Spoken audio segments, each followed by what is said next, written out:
एक अधूरी क्लास हमेशा अधूरी जानकारी देती है, इसलिए क्लास को अंत तक देखें। सभी को नमस्कार। मैं Hemlata Verma HC square Hemlata coaching classes में आप सभी का स्वागत करती हूँ। प्यारे बच्चों, आज की इस क्लास में हम NCERT क्लास 10th के मैथमेटिक्स के चैप्टर 2 को यानी कि पॉलिनोमियल्स यानी कि बहुपद को पढ़ेंगे। तो प्यारे बच्चों, आज की है क्लास क्या है? इंट्रोडक्शन क्लास है, यानी कि यहाँ पर आपको कुछ बेसिक इन्फॉर्मेशन देखने को मिलेगी जो कि एक्सरसाइज 2.1 को समझने में भी आपको हेल्प करेगी। तो चलिए स्टार्ट करते हैं। सबसे पहले लिखा है पॉलिनोमियल्स यानी कि बहुपद क्या होते हैं। तो प्यारे बच्चों, अगर आपको किसी को समझाना हो कि पॉलिनोमियल्स यानी कि बहुपद क्या होते हैं तो आप क्या कहेंगे? N algebraic expression. तो अलजेब्रिक एक्सप्रेशन क्या होते हैं? जो कि किससे बने हुए हो? कांस्टेंट टर्म्स और वेरिएबल से बने हो। किससे बने हो? कांस्टेंट टर्म्स और वेरिएबल से मिलकर के बने हो। तो कांस्टेंट टर्म्स क्या होते हैं और साथ साथ हम हिंदी में भी बताते जाते हैं कि अलजेब्रिक एक्सप्रेशन को हिंदी में क्या कहते हैं? बीजीय व्यंजक। तो इसमें क्या होता है प्यारे बच्चों? कांस्टेंट टर्म जो होते हैं वह क्या होते हैं? नंबर्स, यानी कि 1 2 3 जो होते हैं हम उन्हें कांस्टेंट टर्म्स कहते हैं। और जो हमारे ABCD यानी कि जो अल्फ़ाबेट होते हैं, ABCD होती हैं, अल्फ़ा बीटा गामा, इस तरह के जो आपको सिंबल्स दिखाई देते हैं उन्हें क्या कहते हैं? उन्हें हम वेरिएबल्स कहते हैं। क्या कहते हैं? उन्हें हम वेरिएबल्स, और हम हिंदी में चर कहते हैं। क्या कहते हैं? चर। तो जो हमारे पॉलिनोमियल्स यानी कि बहुपद है में क्या होते हैं? N algebraic expression in which the variables involved have only non-negative integer power is called a polynomial। एक बीजीय व्यंजक जिसमें शामिल चरों में केवल ऋणोत्तर पूर्णांक घातों को बहुपद कहा जाता है। तो हम आपको इसे ठीक से समझाते हैं कि जितने भी अलजेब्रिक एक्सप्रेशन होते हैं यानी कि बीजीय व्यंजक होते हैं वह किनसे मिलकर बने होते हैं? कि वहाँ पर वेरिएबल्स पाए जाते हैं, वहाँ पर चर पाए जाते हैं, यानी कि ABCD अल्फ़ाबेट्स वहाँ पर देखने को मिलते हैं। और वहाँ पर जो उनकी पावर है क्या है? उन पर लगी हुई जो घातें हैं वह कैसी होती हैं? सिर्फ और सिर्फ नॉन नेगेटिव इंटीजर्स। क्या है? ओनली नॉन नेगेटिव इंटीजर्स, यानी कि वह केवल ऋणोत्तर पूर्णांक होती हैं। यानी कि ऋणोत्तर मीन्स क्या है? ऋणात्मक को छोड़ करके सभी पूर्णांक, यानी कि 0 1 2 3 4 इस तरह की पावर्स वहाँ पे देखने को मिलती हैं। ठीक, तो इस पूरी व्यवस्था को, इस तरह से बना हुआ एक लिखा हुआ एक्सप्रेशन व्यंजक क्या कहलाएगा? आपके लिए पॉलिनोमियल्स कहेंगे। क्या कहेंगे? हम उसे बहुपद कहते हैं। तो चलिए हम इसके कुछ एग्जाम्पल्स देखते हैं। तो देखते हैं प्यारे बच्चों, फॉर एग्जाम्पल हम क्या लिख सकते हैं? 5x² - 4x² -6x -3 इस तरह से लिखा हुआ हो सकता है। ठीक है प्यारे बच्चों, और हम एक और एग्जाम्पल देखते हैं। जैसे कि हो गया 5 + 8x⁻³ + 4x⁻²। तो प्यारे बच्चों, ये वाला जो एग्जाम्पल है वह बिल्कुल सही है, क्योंकि यहाँ जो पावर्स की फॉर्म में लिखे हुए हैं वह क्या हैं? वह आपको दिखाई दे सकते हैं कि ये है हमारे नॉन नेगेटिव इंटीजर्स, यानी कि ऋणोत्तर पूर्णांक लिखे हुए हैं पावर की फॉर्म में। जहाँ नहीं भी दिखाई दे रहा है उसका मीनिंग क्या है? कि x की पावर 0 है। क्या है? x की पावर 0 है, क्योंकि किसी की भी पावर 0 का मीन्स क्या होता है? *1। क्या लिखेंगे उसे हम? *1। तो ये सही है, लेकिन यहाँ पे ये क्या है? नॉन नेगेटिव इंटीजर्स नहीं है, ये हमारा रैशनल नंबर है, यानी कि एक परिमेय संख्या लिख दी गई है। जबकि हमने कहा है कि वह पूर्णांक होते हैं, केवल ऋणोत्तर पूर्णांक होते हैं, यानी कि नॉन नेगेटिव इंटीजर्स होते हैं, यानी कि 0 1 2 3 4 इस तरह के नंबर्स होते हैं। और ये माइनस में लिखा हुआ है, तो यह क्या है? यह एग्जाम्पल बिल्कुल गलत है। तो हमने आपको एक सही और एक गलत इसलिए लिख के दिखाया है ताकि आप अगर कुछ गलत लिखा हुआ है तो आप उसे अच्छे से पहचान सकें। ठीक है प्यारे बच्चों, नेक्स्ट चीज़ क्या है? प्यारे बच्चों, मान लीजिए कि जो आपका पॉलिनोमियल यानी कि जो बहुपद है वह काफ़ी बड़ा है।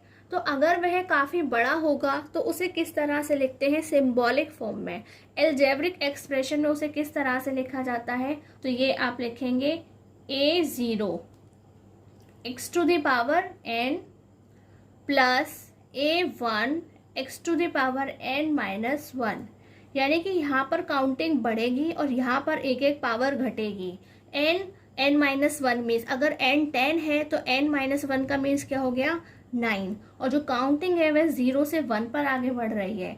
इस तरीके से उसे रिप्रेजेंट किया जाता है a2 x to the power n minus 2, इस तरह से। एंड लास्ट में हम 2 टर्म्स को लिख करके दिखाएंगे a n minus 1, it means x to the power. देखो प्यारे बच्चों, आप पावर को नोटिस कीजिए, जब a यहाँ पे 0 लिखा था तो n पावर थी। इसी तरह से प्यारे बच्चों, जब यहाँ पे a n माइनस 1 है तो यहाँ पे x की पावर 1 रह जाएगी। क्या रह जाएगी, सिर्फ 1 रह जाएगी। और प्यारे बच्चों, जो हमारा लास्ट का टर्म है वह क्या क्या है, a n x to the power 0। तो आप देख सकते हैं एक दूसरे के बिल्कुल अपोजिट लिखे हुए आपको दिखाई दे रहे होंगे। तो यहाँ पर जो आपने a0, a1, a2 और ये an माइनस 1, an ये सब आपने देखा, तो ये सब क्या है। तो प्यारे बच्चों, हम आपको बता देते हैं कि ये जो हमारा a0, a1, a2 up to ये हमारा an माइनस 1 और an, ये सभी क्या है, रियल नंबर्स हैं। क्या है, रियल नंबर्स है। यानी कि यहाँ पर हमारे पास में काउंटिंग्स, यानी कि सभी तरह के नंबर्स देखने को मिल सकते हैं। वह रैशनल भी हो सकते हैं, इररेशनल भी हो सकते हैं, इंटीजर्स भी हो सकते हैं, नेचुरल नंबर्स भी हो सकते हैं, होल नंबर्स भी हो सकते हैं। यहाँ पर आप लिख दीजिए वास्तविक संख्याएं। सभी तरह की संख्याएं आपको यहाँ पे देखने को मिल सकती है। यहाँ पे कोई रेस्ट्रिक्शन नहीं है कि ऐसी ही होनी चाहिए। ठीक प्यारे बच्चों, और एक चीज़ आपको खास ध्यान रखनी है कि यहाँ पर a0 की वैल्यू कभी भी 0 नहीं होनी चाहिए। क्यों नहीं होनी चाहिए, क्योंकि यहाँ पे फिर अगर ये 0 हुआ तो इसकी जो वैल्यू है क्या है, इसकी जो वैल्यू है वो x to the power n ही टर्म खत्म हो जाएगा। इसलिए हम यहाँ पे फर्स्ट टर्म का होना बहुत ज़रूरी है, इसलिए वो 0 नहीं होना चाहिए। और जो हमारा n है जो पावर की फॉर्म में लिखा है, तो हम क्या लिखेंगे, 0, 1, 2, 3, 4, इस तरह से पावर्स। क्यों प्यारे बच्चों, क्योंकि हमने क्या कहा है कि वे नॉन नेगेटिव इंटीजर यानी कि ऋणोत्तर पूर्णांक होना चाहिए। तो ये ऋणोत्तर पूर्णांक तभी बनेगा जब यहाँ पे हम नेगेटिव नंबर्स को छोड़ देंगे और बाकी सबको लिख देते हैं। तो इस तरह से यदि आपसे पूछे, ये MCQs में पूछा जाने वाला क्वेश्चन है, आपसे MCQs में पूछा जा सकता है कि हम किस तरह से पॉलिनोमियल्स को एल्जेब्रिक एक्सप्रेशन की फॉर्म में यानी कि बीजीय व्यंजक के तौर पर लिखते हैं। नेक्स्ट क्या है प्यारे बच्चों, नेक्स्ट टॉपिक है हमारा डिग्री। डिग्री यानी कि घात। ठीक है, तो यहाँ पर ये डिग्री और घात को क्यों डिस्कस किया जा रहा है, तो प्यारे बच्चों घात तो वहाँ सब जगह लगी हुई है, आपने देखा। ठीक है, कि वहाँ पर पूरे एल्जेब्रिक एक्सप्रेशन में आपको सभी जगह घात यानी कि पावर देखने के लिए मिल जाती है। तो हमने यहाँ पे उसे क्यों डिस्कस कर रहे हैं, तो हम किस वाले को कहेंगे कि वह उसकी डिग्री है। ठीक है, the highest power of x, यानी कि एक्स की जो सबसे बड़ी पावर होगी, the highest power of x in a polynomial px is called the degree of polynomial। तो यदि प्यारे बच्चों पॉलिनोमियल को px की फॉर्म में लिखा गया है, यानी कि वहाँ पे एक x वेरिएबल है, बहुपद px में x की उच्चतम घात बहुपद की घात कहलाती है। यानी कि अगर एक बहुपद है जो px के पदों में लिखा हुआ है और वहाँ पर x की उच्चतम घात जो भी होगी, उच्चतम यानी कि हाईएस्ट, जो भी सबसे बड़ी घात लिखी हुई होगी उसे ही हम उसकी क्या कहेंगे, डिग्री ऑफ पॉलिनोमियल यानी कि बहुपद की घात कहेंगे। मान लीजिए n की वैल्यू 10 है। ठीक है, तो n यहाँ पे सबसे बड़ा आपको पता है, नहीं धीरे धीरे पावर क्या हो रही है, कम होती जा रही है। तो यहाँ पे डिग्री क्या होगी, तो डिग्री ऑफ पॉलिनोमियल कहा जाएगा 10। ठीक है, मान लीजिए 25 है तो हम क्या कहेंगे, डिग्री ऑफ पॉलिनोमियल क्या है, 25, यानी कि बहुपद की घात क्या है, 25 है। इस तरह से हम उसे बताएंगे। तो आपसे कोई पूछे कि व्हाट इज डिग्री, घात क्या होती है बहुपद की, तो आप कहेंगे the highest power of x. प्यारे बच्चों, अगर ये y के टर्म्स में लिखा होता तो हम कहते the highest power of y। अगर ये z के टर्म में होता तो यहाँ पे होता z। नेक्स्ट क्या है प्यारे बच्चों कि घात के आधार पर बहुपदों का वर्गीकरण, यानी कि उनकी जो पावर है वह कितनी है, उनकी डिग्री कितनी है, उसके आधार पर उन्हें वर्गीकृत किया गया है, यानी कि उनका वर्गीकरण हुआ है। Classification of polynomials on the basis of degree, यानी कि किसी भी पॉलिनोमियल की डिग्री कितनी है उसके आधार पर उन्होंने उसे डिवाइड किया है, यानी कि उसे क्लासिफाइड किया है, उसका क्लासिफिकेशन किया है। तो चलिए देखते हैं किस तरीके से हमने उसका क्लासिफिकेशन किया है। तो प्यारे बच्चों, एक टेबल की फॉर्म में हम आपके साथ में सभी चीज़ों को यहाँ पे डिग्री के अकॉर्डिंग डिस्कस करते जाएंगे। यानी कि ये क्या है, डिग्री यानी कि घात।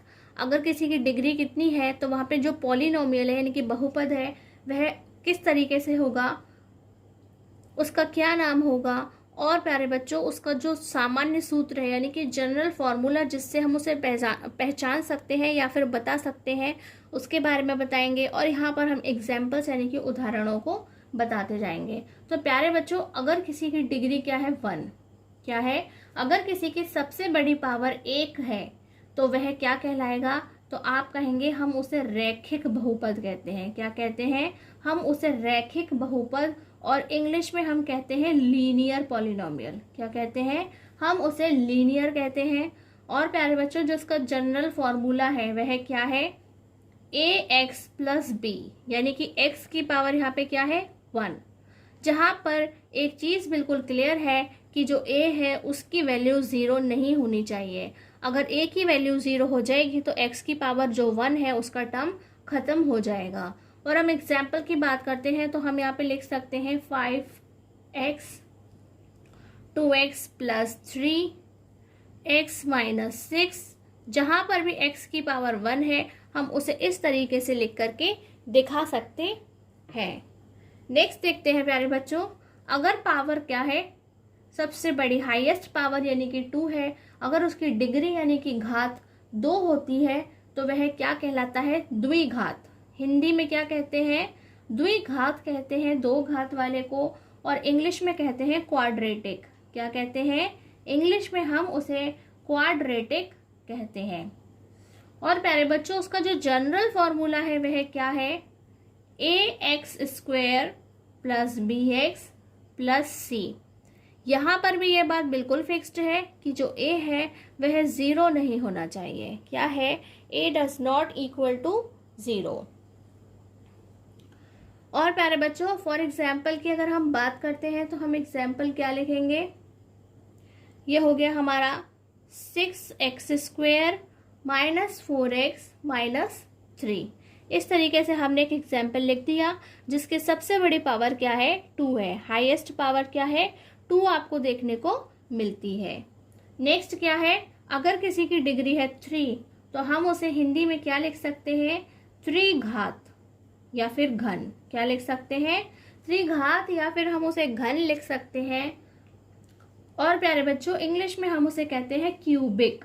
क्या कहते हैं, क्यूबिक या क्यूबिकल। क्या कहते हैं, क्यूबिक या क्यूबिकल, दोनों ही नामों से उसे जाना जाता है। और उसका जो जनरल फॉर्मूला है वह क्या है, ax cube plus bx square plus cx plus d। इस तरीके से हम उसे लिखते हैं। और यहाँ पर भी क्या है, a 0 नहीं होना चाहिए, a does not equal to 0। अगर हम एग्जाम्पल की बात करते हैं तो हम लिखते हैं 8x cube plus 4x square minus 3x plus 5। इस तरह से हमने लिख दिया। प्यारे बच्चे, हो सकता है यहाँ पे कोई दूसरा टर्म 0 हो, लेकिन यहाँ पे जो फर्स्ट टर्म है जहाँ पर सबसे बड़ी पावर है वह टर्म 0 नहीं होना चाहिए। ठीक है, जैसे हम एक एग्जाम्पल लिख करके दिखाते हैं। मान लीजिए यहाँ लिखा है 6x क्यूब माइनस 5। ठीक, तो यहाँ पे क्या हुआ, उसकी पावर 2 और 1 है, वह यहाँ से गायब है, लेकिन तब भी है, क्या कहलाएगा, यह आपको एक क्यूबिक पॉलिनोमियल यानी कि त्रिघात बहुपद कहलाएगा, क्योंकि सबसे बड़ी पावर तो यहाँ पर 3 ही दिखाई देती है। नेक्स्ट है प्यारे बच्चों, अगर किसी की पावर क्या है, हाईएस्ट पावर 4 है यानी कि उसकी डिग्री 4 है, तो आप क्या कहेंगे, हिंदी में उसे कहते हैं द्विवर्ग। क्या कहते हैं, हिंदी में उसे द्विवर्ग कहते हैं और इंग्लिश में कहते हैं बाई क्वाड्रेटिक। क्या कहते हैं, बाई क्वाड्रेटिक। तो प्यारे बच्चों, क्वाड्रेटिक ऑलरेडी 2 पावर्स वाला होता है और बाई जो होता है वो भी 2। तो 2 इंटू 2 कितने हो गए, 4 पावर्स हो गए। अगर हम उसके फॉर्मूले की बात करते हैं तो हो गया ax⁴ plus bx³ plus cx² plus dx plus e। और यहाँ पर भी a क्या है, वह 0 नहीं होना चाहिए। अगर हम एग्जाम्पल की बात करते हैं तो हम यहाँ लिखते हैं 4x⁴ plus 3x⁴ plus 2x⁴ plus x plus 5। इस तरह से हम एग्जाम्पल कुछ भी लिख सकते हैं, आपकी जैसी मर्जी हो आप उस तरीके से लिख सकते हैं, लेकिन आपको याद रखना है हाईएस्ट पावर 4 होनी चाहिए। ठीक है, तो प्यारे बच्चों, ये जो क्लासिफिकेशन था वह डिग्रीज को देखकर था, यानी कि कितनी उसकी घात है उसके आधार पर हमने आपको उसका फॉर्मूला, उसे क्या कहते हैं, उसके एग्जाम्पल्स क्या हो सकते हैं, हमने आपको बता दिया है। नेक्स्ट एक और क्लासिफिकेशन है, अब हम उसे देखते हैं। नेक्स्ट क्या है प्यारे बच्चों, पदों की संख्या के आधार पर बहुपदों का वर्गीकरण, यानी कि classification of polynomials on the basis of terms. तो प्यारे बच्चों, किसी पॉलिनोमियल के अंदर, किसी बहुपद के अंदर कितने पदों की संख्या है, यानी कि वह कितने टर्म्स में लिखा हुआ है, अलग अलग साइन के साथ में, यानी कि प्लस माइनस इस तरीके से उन साइन के साथ में वह कितने टर्म्स में टूट करके लिखा हुआ है, उनके आधार पर उनको अलग नाम दिए गए हैं। इसलिए हमने यहाँ पे लिखा है नेक्स्ट टेबल में पदों की संख्या यानी कि नंबर ऑफ टर्म्स, बहुपद यानी कि पॉलिनोमियल यानी कि उसका हम क्या नाम रखेंगे, एंड देन उसका एग्जाम्पल जिससे आप उसे अच्छे से समझ सकें। तो जो सबसे पहले हम क्या लिखते हैं, फर्स्ट नंबर पे, यानी कि जहाँ पर जो पदों की संख्या है वह क्या है, 1। क्या है, अगर पदों की संख्या सिर्फ 1 है तो हिंदी में हम उसे क्या कहेंगे, एक पदी। क्या कहेंगे, एक पद होने पर कहेंगे एक पदी। और इंग्लिश में हम कहेंगे मोनोमियल। क्या कहेंगे, मोनोमियल। तो जो हम आपको पहले भी केमिस्ट्री पढ़ाते में बता चुके हैं और बायोलॉजी पढ़ाते समय भी हम आपको बता चुके हैं कि मोनो मीन्स क्या होता है, एक होता है। इसलिए जो एक पद से जिसका एक टर्म होगा उसे क्या कहा जाएगा, मोनोमियल। तो 1 टर्म से क्या मतलब है कि वह 3y लिखा हो सकता है, यानी कि कोई भी टर्म जो एक पद का है वह सिंपली ऐसे खाली कांस्टेंट फॉर्म में, यानी कि वह एक अचर राशि भी हो सकती है। जो नंबर्स होते हैं हम उन्हें हिंदी में क्या कहते हैं, अचर। और जो ABCD वाले होते हैं उन्हें क्या कहते हैं, चर। और क्या हो सकता है प्यारे बच्चों, यहाँ पे 5x भी हो सकता है, -6x भी हो सकता है, इस तरह से हो सकते हैं। और अगर वहाँ पे जो टर्म्स हैं अगर वह 2 टर्म्स में लिखा है, यानी कि वहाँ पे पदों की संख्या 2 है, तो उसे क्या कहा जाएगा, तो प्यारे बच्चों हिंदी में कहेंगे हम द्विपदी। क्या कहेंगे, हिंदी में हम उसे द्विपदी कहेंगे और इंग्लिश में कहेंगे बाइनोमियल। जैसा कि हम आपको बता चुके हैं कि 2 के लिए हमेशा बाई लिखा जाता है, तो यह हो गया हमारा बाइनोमियल। और हम एग्जाम्पल की बात करेंगे तो कैसे लिखेंगे, 2x + 3, यानी कि हम काउंट करेंगे 1 2, यहाँ पे कितने टर्म्स हैं, 2 टर्म्स में लिखा हुआ है। या फिर हमने लिख दिया 6x - 4, यहाँ पे भी कितने टर्म है, 1 और 2। तो इस तरह से काउंट करके पूछ सकते हैं कि बताइए कि यहाँ पर किस तरीके से बताना है कि टर्म्स के बेस पर हम किसका नाम क्या रखेंगे या फिर हम पदों के आधार पर उसे क्या कहेंगे। नेक्स्ट है प्यारे बच्चों, अगर यहाँ पे 3 टर्म्स होते तो हम उसे हिंदी में क्या कहते हैं, त्रिपदी। क्या कहते हैं, त्रिपदी। और इंग्लिश में हम उसे कहते हैं ट्राइनोमियल। क्या कहते हैं हम उसे, ट्राइनोमियल।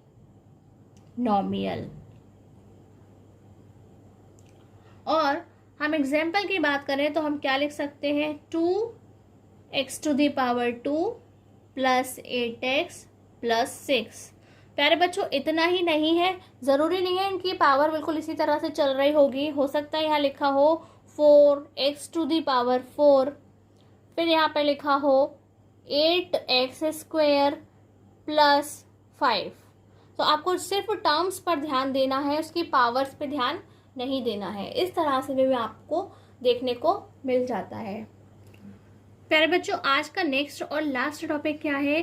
जीरोज ऑफ पॉलिनोमियल, यानी कि बहुपद के शून्य क्या होते हैं।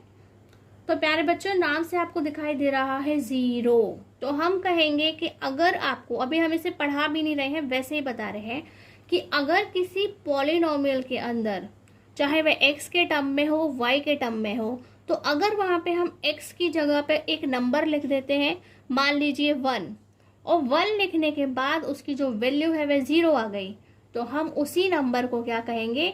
जीरो। क्या कहेंगे? जीरोस कहेंगे पॉलिनोमियल का, यानी कि बहुपद का शून्य को से हम कहेंगे। तो चलिए थोड़ा डिटेल में समझ लेते हैं। The zeros of a polynomial P x, एक पॉलिनोमियल है, एक बहुपद है जिसका नाम पी एक्स है। ठीक प्यारे बच्चों, are precisely the x coordinate of the points where the graph of y is equal to p x. तो प्यारे बच्चों बोल रहे हैं कि जो ग्राफ पेपर होता है, अगर हम उस पर ग्राफ खींचें, किसके लिए? y is equal to p x के लिए, यानी कि हमें ग्राफ खींचें जहां पर हम देख रहे हैं कि y बराबर पी एक्स है और वह क्या कर रहा है? x अक्ष को प्रतिच्छेद कर रहा है। प्रतिच्छेद करना मतलब काट देना।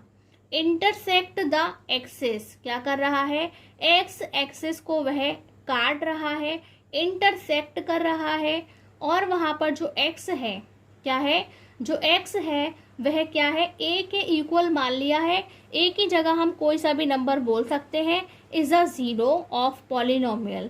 तो यानी कि वह बहुपद का, यानी कि एक बहुपद px का एक शून्य या शून्यक है। तो कब होगा? अगर आप a वैल्यू रख करके पूरी इक्वेशन के अंदर, यानी पूरे बहुपद में आप जहां जहां x लिखा था वहां वहां आप a लिख दें और आप उसे सॉल्व करें, तो उसकी वैल्यू क्या आएगी? 0 आएगी। तो उसे हम क्या कहेंगे? तो यहाँ पे जो a होगा वह हमारा 0 कहलाएगा, यानी कि शून्य कहलाएगा, क्योंकि उसे रिप्लेस करने की वजह से हमें वहां पे 0 वैल्यू मिली है। हम आपको एक एग्जाम्पल बताते हैं प्यारे बच्चों। जैसे ये क्या है? y is equal to p x, ठीक है, और वह इक्वल है 2x माइनस 2 के। तो प्यारे बच्चों, जैसे हमने यहाँ पे a की बात की, हम मान लेते हैं a की वैल्यू 1 है, तो हम क्या लिखेंगे? p1। ठीक, तो हम यहाँ लिखेंगे 2 इंटू 1, जहां जहां पर भी x लिखा होगा हम वहां 1 लिखेंगे और उसे सॉल्व करेंगे। तो प्यारे बच्चों, सॉल्व करने पे क्या हुआ? 2 1 ज़ा 2 माइनस 2, क्या मिला आपको? 0। तो हम उसे क्या कहेंगे कि जो 1 है वह हमारा क्या है? एक 0 है। क्या है? 1 हमारा एक 0 है, यानी कि वह हमारा एक शून्यक है। ठीक है प्यारे बच्चों, तो यहाँ पे जो ग्राफ की बात हो रही है, तो प्यारे बच्चों ग्राफ पे किस तरह से बात करेंगे? तो मान लीजिए हम यहाँ पे एक छोटा सा ग्राफ जिस तरह से बनाते हैं, हम यहाँ पर उसे ड्रॉ कर रहे हैं। ये हमारा क्या है? सेंटर O है, ये हमारा x एक्सिस है, ये x डैश एक्सिस है, और ये हमारा y एक्सिस है, और ये y डैश एक्सिस है। तो प्यारे बच्चों, यहाँ पे जो काटने वाली बात क्या है? प्रतिच्छेद करने वाली बात, यानी कि इंटरसेक्ट करने वाली बात हो रही है। तो उसे और भी अच्छे से समझिए। काटना मीन्स क्या हो गया? लाइक दिस, ये यहाँ से दोनों x एक्सिस को काट करके चला गया ग्राफ। ठीक है, ग्राफ पर जो हमने पॉइंट्स को मिलाया, ठीक है, जो भी हमें x के कोऑर्डिनेट मिले, जो पॉइंट्स हमें मिले थे, हमने उनसे जो ड्रॉ किया तो इस तरह की एक शेप मिली। तो शेप मिलने में क्या हुआ कि ये पूरा x एक्सिस है और इस पूरे एक्सिस के अंदर यह 2 बार कट करता है। क्या कर रहा है? 2 बार इंटरसेक्ट कर रहा है, प्रतिच्छेद कर रहा है। इट मीन्स कि यहाँ पे क्या होंगे? यहाँ पर 2 जीरोज होंगे अगर वह 2 टाइम्स कट करता है। और प्यारे बच्चों, एक खास बात, मान लीजिए आपको इस तरीके का बना हुआ दिखाई देता है, इस तरह से, तो ये काट नहीं रहा, यह क्या कर रहा है? सिर्फ टच कर रहा है। तो आपको बेसिकली ठीक तरीके से क्या समझना है कि जब हम ग्राफ की बात करते हैं तो जितने भी पॉइंट एक्स एक्सिस को टच कर रहे हैं, भाई जो कट कर रहे हैं वो भी तो उस पर आके टच हो रहे हैं। तो जो टच कर रहे हैं उन पॉइंट्स को अगर हम काउंट करते हैं तो उतने ही पॉइंट्स हमारे क्या कहलाते हैं, हमारे शून्य क्या। जैसे कि यहाँ पे ये टच कर रहा है तो प्यारे बच्चों हम ये नहीं सोचेंगे कि एक ये है एक ये। टच कर रहा है मीन्स कि सिर्फ एक बार टच कर रहा है, तो यहाँ पे क्या है, सिर्फ एक जीरो माना जाएगा। क्या माना जाएगा, एक शून्य माना जाएगा बहुपद का। और यहाँ पे 2 बार ऐसा हो रहा है कि एक्स एक्सिस को टच किया है, यानी कि यहाँ पे 2 शून्यक हैं। क्या है, यहाँ पर 2 जीरोस पाए जाते हैं और यहाँ पे 1 जीरो पाया जाता है। प्यारे बच्चों, डू रिमेम्बर, याद रखिए आज का काम आज ही खत्म कीजिए, कल के लिए बचाकर कुछ मत रखिए। आज की क्लास में बस इतना ही। नमस्कार, धन्यवाद।